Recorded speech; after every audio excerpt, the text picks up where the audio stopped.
Good afternoon mga karancho. So it's a wonderful afternoon mga karancho, and mukhang uulan po.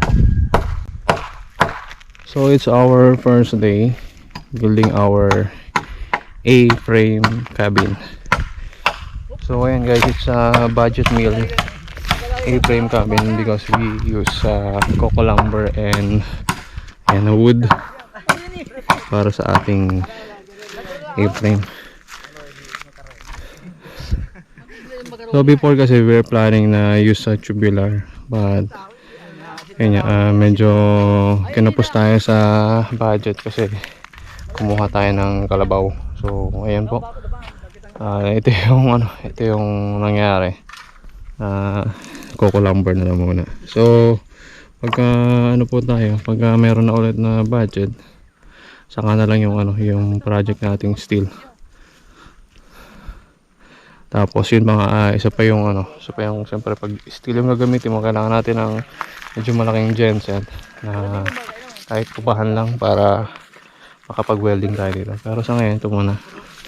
So dito gagawin natin ang materials natin, coco lumber, tapos wood, tapos ang natin nandun sa may gilid na yun, yung anahaw, yun yung ating ibububong dito. So ayun guys, subaybayan natin kung ano yung magiging development nito. So first day pa lang ngayon. Tatagal to hanggang next kasi weekends lang kami may time para gumawa.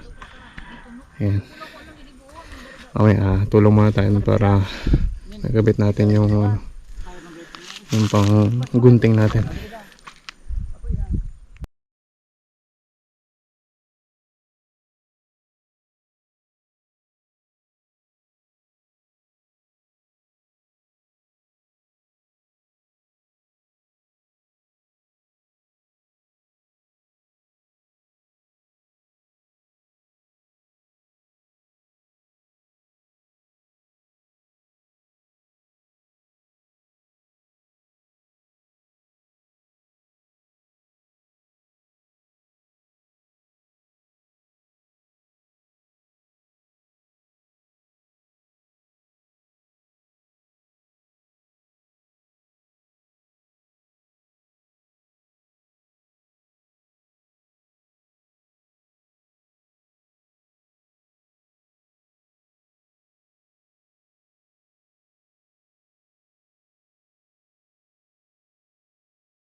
Good afternoon mga karancho.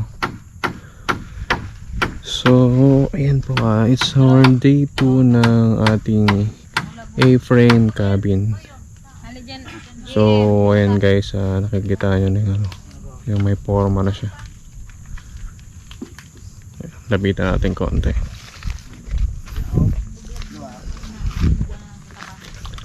Ang kinukuha karon nakaabot ka nyo, Estelo. Pumakuha na kang panglaro ka na. Iyo. tapos napako yung pa Ha? Diba makuha na kang hambag ang portahan? Yun na rin higit. Iyo. Hindi nga dyan. Iyo. Balik to dahil. Magugas ka muna. Daw.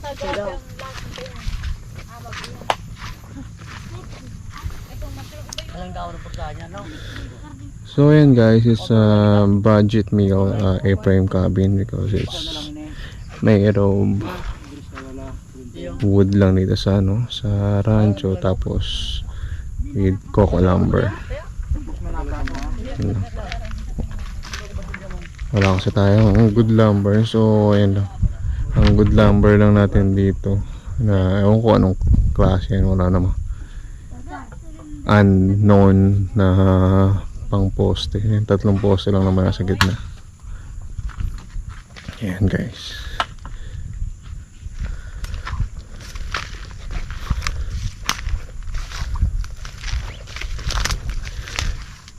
So sa ano po nito, sa sukat po nito, it's 4x6. Yung width niya 4, then 6 yung length niya. Tapos naka-angle siya ng 50 degrees kasi yun lang yung ano natin, yun lang yung nakaya ng ating tatlong poste. So ang plano sana natin 55, kaso ang problema nung nag 55 degrees na, sobra na dyan sa poste natin. So up to 50 degrees lang inabot. Pero ayan, medyo mataas pa rin naman siya. Ano pa rin naman, mas mataas pa rin compare sa kung touch lock talaga yung 45 degrees. Yun ang grabe yung pagka touch lock. Pero to A na A pa rin naman to kasi ano yan, yung 50 degrees. So yun pa lang plano natin na tubular. Hindi pa po natin magagawa yun sa ngayon kasi ayan, medyo bitin po ang ating budget. So after this one na lang siguro, kung may mahanap pa tayong ibang area dito, doon na lang natin gawin yung yung ating tubular. Yeah. So dito pa rin, ito pa rin yung camping area natin na medyo unti-unti nang nagdadamo. So yan, kung siguro hindi ganito ka ulan, baka may sea of clouds dito. Pero nung nakaraan nag-overnight tayo, wala namang sea of clouds eh. Yun lang kasi umulan, yun lang yung makikita sa kapila. So yun guys, yun lang po yung ating second day ngayong araw.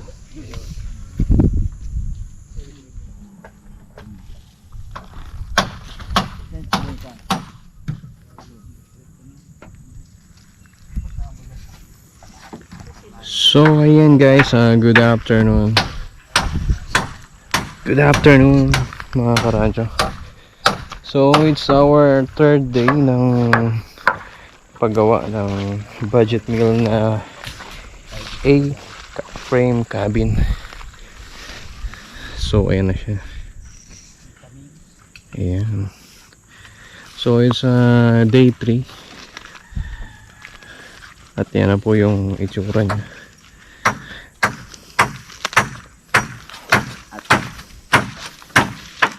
Diba? May itsura na. So ito guys yung ating gagawin na bubong. So it's anahaw. So anahaw po yung natin gagawin natin bubong. Medyo tuyo na dapat pala. Dati green pa yan pero ngayon tuyo na siya. Ayan. So for now nasa 1,950 yung mga na to, mga nakuha na. Pero hindi natin alam kung ilan talaga yung 1995 1995 tama? 1,950 sabi ko, okay. Okay, 1995 pala, so 5 na lang, 2,000 na. Yan.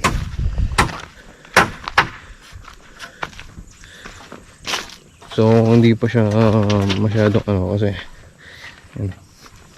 Ito yung pagkakabit ng anahaw. Ano na yung sabit na kubo? Yan. So yun guys, na-mention ko nung nakaraan nakarang araw, it's 4x6 yung width niya 4 and then yung length 6. Tapos with 50 degrees yung niya, yung pagka-A niya. Ayan. So malapit-lapit na to guys. Si Kuya Don talaga na to, nadandahan niya na yung anak ako bukas. Pero kami, since may pasok ng mga bata, so hindi kami makakaano dito. So every weekend lang po yung natin, yung paggawa ng A-frame. Kasi ayan, may pasok yung mga bata. So, meron po yung tulugan sa ano. There's a second floor bed. Ayan, yung ginagawa na Papa. Tapos, with the view of dito. Siyempre, nature. O, diba?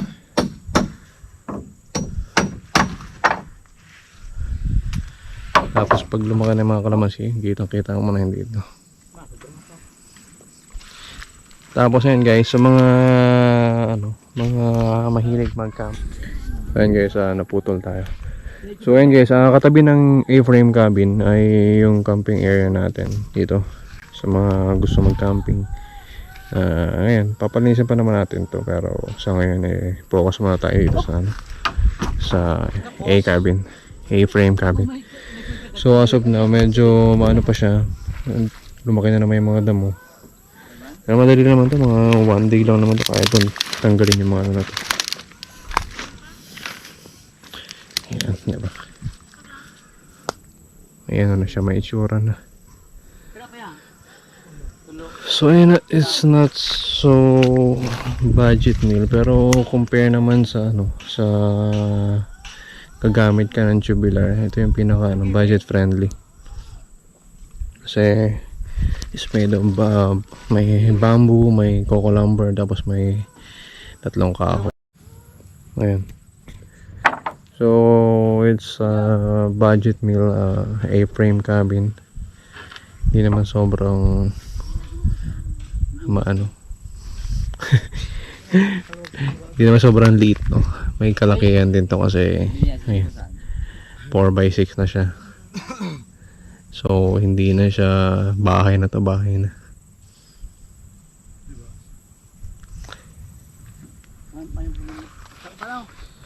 So ayan, pagka medyo natapos na to, tapos ano to,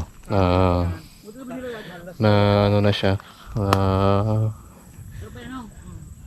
lalagyan na ng bubong, saka natin yung costing natin. Sa akin kasi, so meron tayo ditong ayun, mga nabili na sa coco lumber. Tapos ayun, yung kawayan naman doon lang sa bahay, may pinagkunan tayo na hindi ganoon kalaki. Kaya medyo mababa lang yung price. Medyo malaki-laki lang sa mga pako sa labas. Pero yung mga coco lumber, ayun, medyo mura lang po. Sinunay na sa taas. So ayan guys, dito nagtatapos yung ating day 3 kasi next week naman po ulit tayo pagkatapos natin ngayon. So ayan, malapit-lapit na. Malapit na matapos. Konting kembot na lang. Tapos ayan, doon na yung pinto natin kasi pag bukas natin ang pinto, makita natin yung mga kalamansi.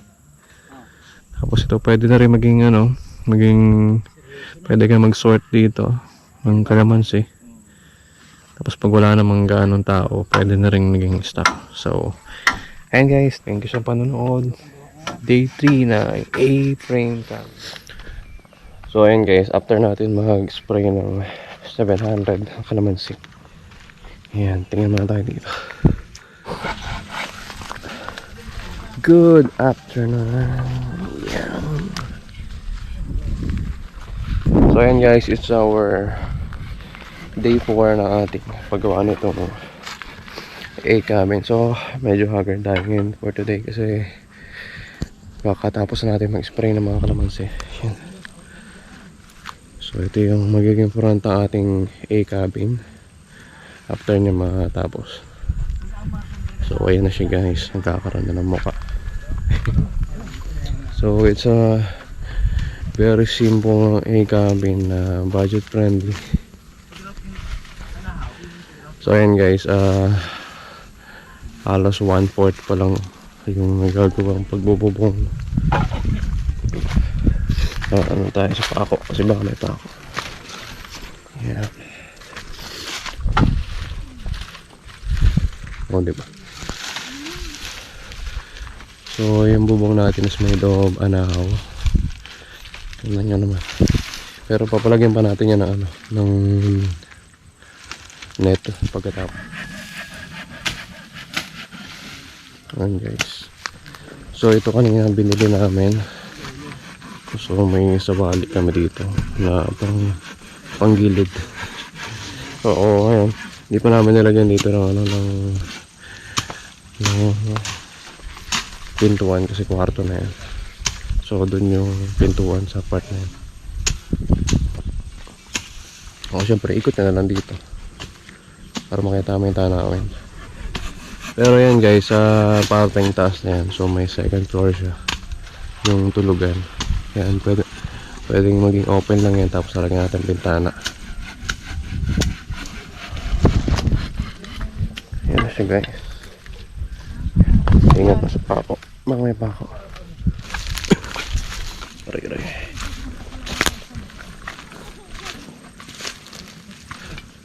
Yun.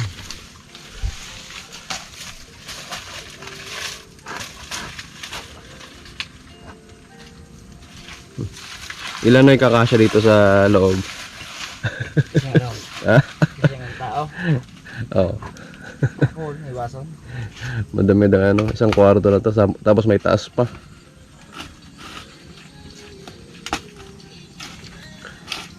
So dito kung anong tawag dito?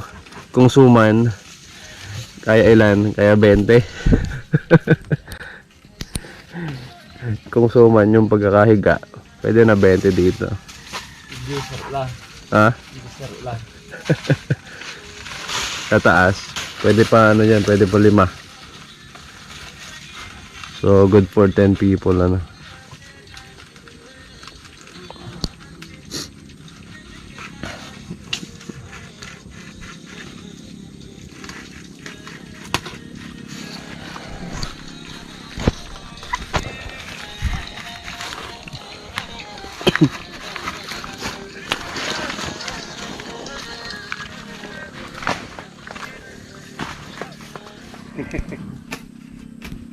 Wala.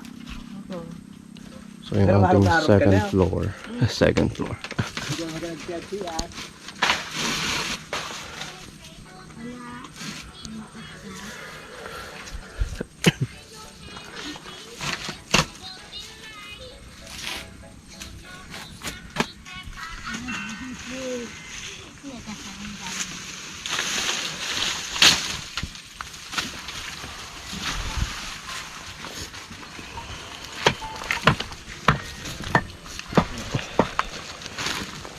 Wow.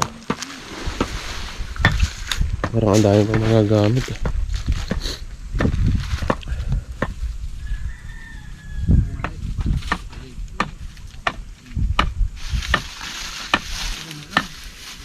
So ayun guys, ito yung 1995 pero parang parang mga kalahating na.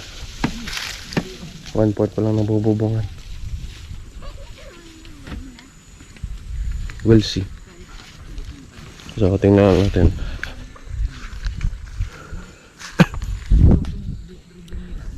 Mga ilang piraso pa pang sawali kailangan?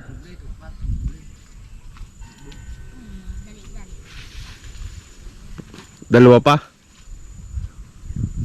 Ayan. Diba pa? Dua pa. Ay, duman kaya. Open naman na doon sa taas. Naman. Oo. Iba gawa ni ano? Salmin. Ano ang magandang ano dyan? Magandang opening. Ang salming parang magkarang taman nyo. Ha? Hindi, yung buo. Kung po pwede buo, sana. Kaso mahirap ano? May ulag din kawin mo sana. Oo nga.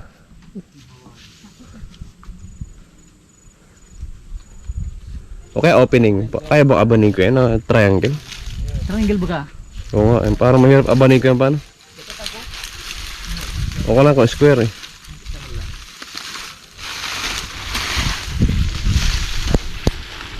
Wala ko niyan di man noy.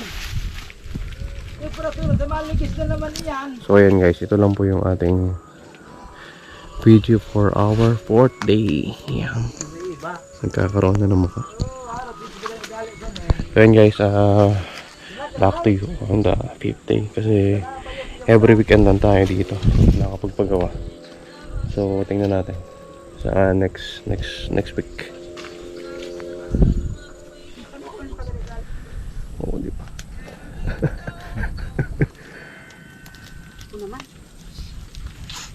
Wala tayong drone guys. Drone lang, drone. Iwan sa rumah, nag-live ng duwan mo.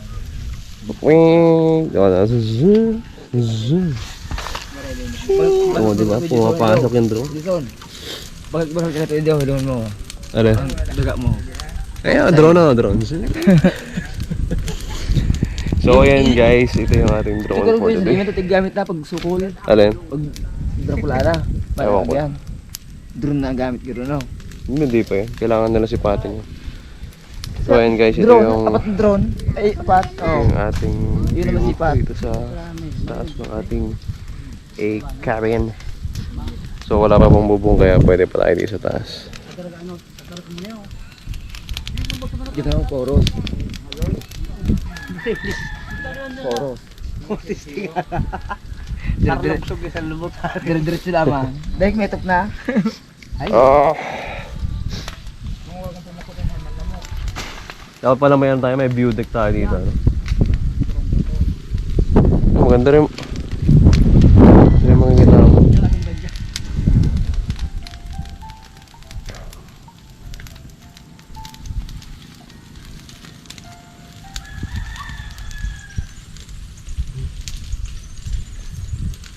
Ando yung Isarog.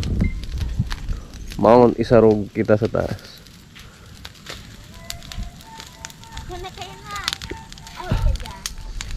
Maganda bago.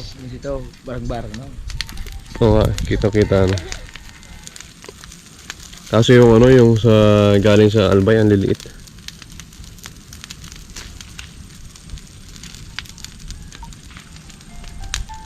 Galing ka naman siya no. Oh, Gusto. Ano tulo? Oh, Rabon.